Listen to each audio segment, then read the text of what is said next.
Hello everyone, this is Johnny.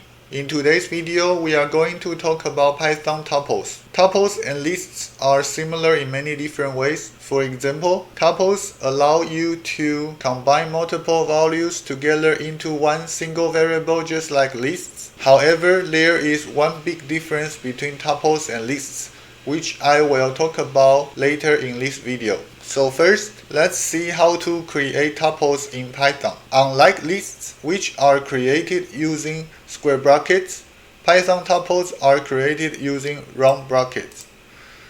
So in this first cell, I have created 5 tuples just as an example.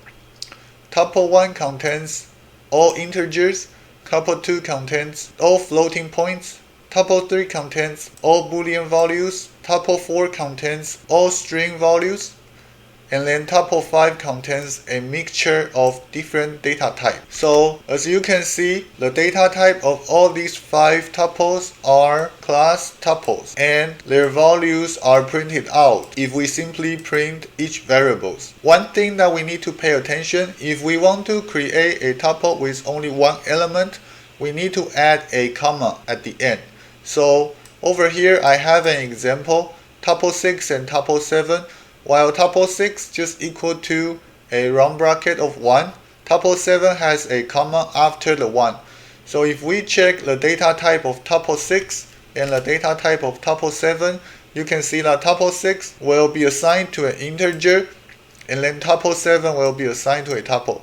So it just means that if you want to create a tuple with one element, you need to add a comma at the end. Now let's talk about how to access elements inside a tuple through indices. This section is almost identical to how to access element inside a list. So we will just quickly go over this. You can access elements inside tuples through indices, and in Python the first index is 0. So if you want to access the first element inside tuple, you will need to pass a square bracket and then have a 0 inside the square bracket. Similarly, if you want to access the second element, you need to change your 0 to 1. You can use negative indices to represent counting from the last element. So for example, having a negative 1 as your index means that you want to access the last element inside your tuple.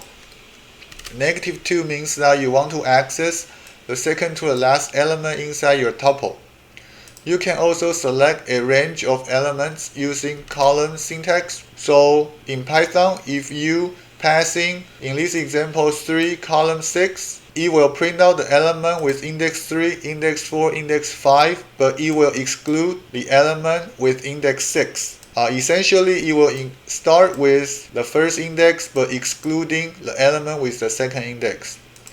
Negative indices also work. So in this case, -4 column -1 is exactly equivalent to 3 column 6. And then you can omit index 0 if you are selecting from the first element. So over here I have 2 examples, tuple 1 0 to 7 versus tuple 1 without the 0 index, column 7. They output exactly the same thing. And then similarly, you can omit the last index if you are selecting through the end of the index. So over here I have 2 examples. One is tuple 1 3 column 7. Another one is tuple 1 3 column omitting the second index 7, and then they output the exact same result. Now let's talk about some commonly used tuple functions and operations. So first of all, you can use the length function to check the number of elements inside a tuple. In this case, tuple 1 has 7 elements. You can also combine 2 tuples into a new tuple by using the plus sign. So if we combine tuple 2 plus tuple 3, then we will get a new tuple that has all the elements inside tuple 2 and then all the elements inside tuple 3. We can use asterisk to create tuples with repeated element. So tuple 2 asterisk 3 just means that we are going to create a new tuple that repeat tuples 2 3 times. You can use the index functions to check the index of an element. So in this case, element 7 inside tuple 1 has an index of 3. You can also use the .count function to count the number of occurrences of an element values. So tuple 1 only has one element of 7, therefore the output of this command is 1. You can also unpack tuples, meaning that tuple 1 has 7 elements and we can store each element individually into a separate variables. The syntax is just to place the names of your 7 variables and then equals to tuple 1. If we do that and print out all the x1, x2 through x7, you'll see that x1 will be storing element with value 4, and then x2 will be storing the element with value 6, etc. However, if we don't pass enough variables, then Python will give us an error. For example, if we just passing x1, x2 equals to tuple 1, what happens is Python will say there are too many values to unpack. We only expected 2 because we only passing 2 variables. So how do we get around that? What we can do is we can use this asterisk to help us to group all the remaining elements into a list. So in this case, if I'm saying x1, x2, asterisk last equals to tuple 1, what happens is x1 will be storing the first element of tuple 1, x2 will be storing the second element of tuple 1, and then these last variables will be storing all the remaining elements and then combine them into a list. So x1 is 4, x2 is 6, and then last equals to a list which has the remaining elements.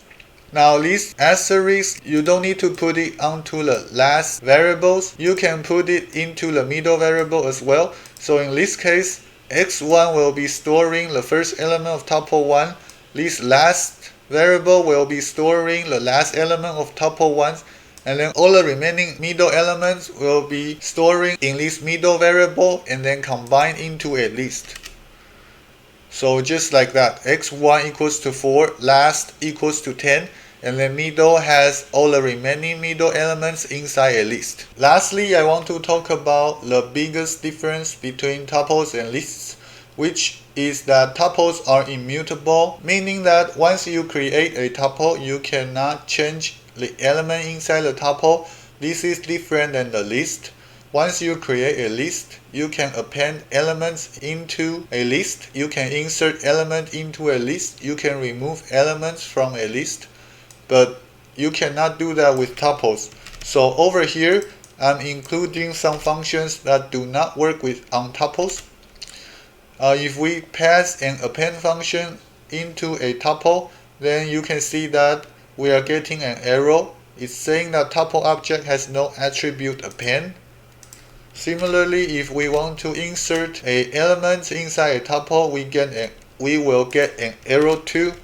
If we want to remove an element from a tuple, we will also get an error. Now, if for some reason you really want to append an element or change an element inside a tuple, what you can do is first convert the tuple to a list. So you do that by passing your tuple inside these list functions. Right here, I'm creating a list 1, which is converting tuple 1 into a list. So right now, list 1 has a data type of classed list, and you'll see that once we print out the value of list 1, the bracket becomes a square bracket instead of a round bracket. Now if we append list with an element 10 and then convert this list back to the tuple, to convert a list back to a tuple, we simply pass the list inside this tuple functions. So now I'm creating this tuple from list. And if we print out the data type, it is now a tuple and it has another element of 10 appending to the end of the tuple. So this is a method you can get around with this immutable property of tuple by converting it to a list first and then make change to the list and then convert that list back to a tuple.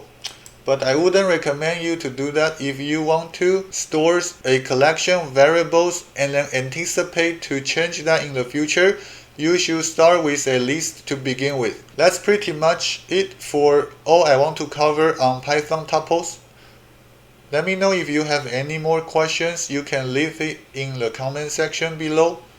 Otherwise, I will see you in my next video.